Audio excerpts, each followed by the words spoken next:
एक सबक आमूज हिकायत जो होता है बेहतर के लिए होता है।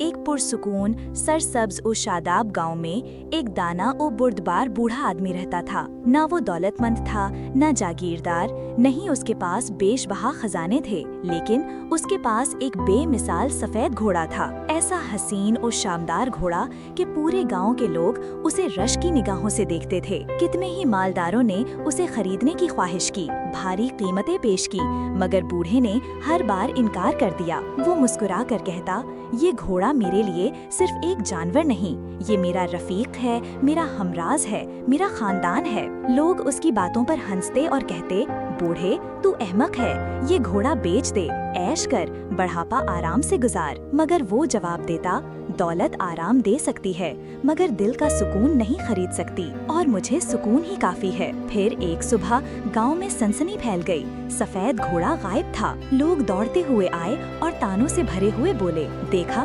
कैसा बुरा वक्त आया, घोड़ा तो चला गया, अगर बेच देता आज तुझे पछताना ना पड़ता। बूढ़ा खामोशी से बोला, ये बुरा है या अच्छा कौन कह सकता है, जो कुछ भी होता है उसका अंजाम वक्त ही बताता है। लोगों ने उसे दीवाना करार दिया। 3 दिन बाद हैरत अंगेज वाकया पेश आया। वही सफेद घोड़ा वापस आया, मगर तन्हा नहीं, बल्कि अपने साथ 3 जंगली घोड़े पहाड़ों से ले आया। अब तो पूरा गांव बूढ़े की किस्मत पर रश्क करने लगा। क्या नसीब पाया है, एक गया 4 आ गए, ये तो करिश्मा है। लेकिन बूढ़ा बदस्तूर पुरसुकून रहा और कहा, ये नेकी है या मुसीबत, फिलहाल कहना कबलस वक्त होगा। जिंदगी का हर पल, हर मोड़ एक राज है। अब उसका जवान बेटा उन जंगली घोड़ों को सुधारने लगा। एक रोज एक घोड़े की पीठ पर सवार होकर काबू पाने की कोशिश की, मगर घोड़ा बिफर गया। बेटा बुरी तरह गिरा और उसकी टांग टूट गई। चोट इस कदर शदीद थी कि वो महीनों बिस्तर का होकर रह गया। एक बार फिर लोग आ गए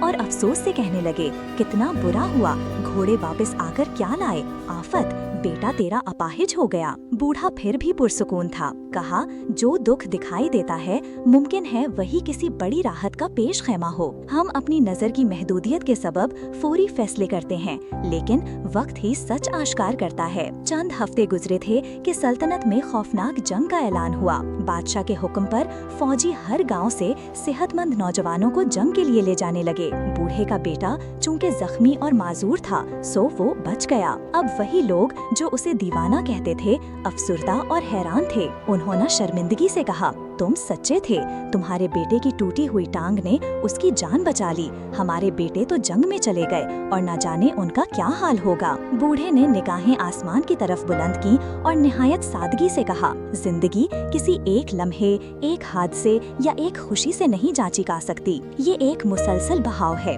कभी नरमी से बहती है, कभी तूफान में ले जाती है। हर वाकया, चाहे वो दुख दे या खुशी, दरअसल किसी बड़े मकसद का एक जुज़्व होता है। अखलाकी पैगाम जिंदगी बज़ाहिर अच्छे या बुरे वाक़यात का मजमुआ लगती है, लेकिन हकीकत ये है कि हर लम्हा, हर तजुर्बा, चाहे वो कैसा भी हो, एक बड़े मकसद, एक बेहतर अंजाम की तरफ बढ़ने का जरिया होता है। इस हिकायत का बूढ़ा शख्स हमें सिखाता है कि हालात को फौरन अच्छा या बुरा करार ना दो, रद्दे अमल से पहले सब्र करो, वक्ती दुख को दायमी नाकामी ना समझो, और सबसे बढ़कर जिंदगी पर एतमाद रखो। जो दुख आज तुम्हें रुला रहा है, कल वही तुम्हारी मुस्कुराहट की वजह बन सकता है। जो चीज तुम्हारे हाथ से निकल गई है, शायद वो तुम्हें किसी बड़ी मुसीबत से बचा गई हो।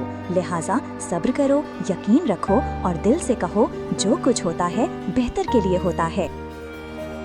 इंस्पायरो स्टोरीज की मजीद सबक आमोज़ कहानियाँ सुनने के लिए हमारे चैनल इंस्पायरो स्टोरीज उर्दू को सब्सक्राइब करें।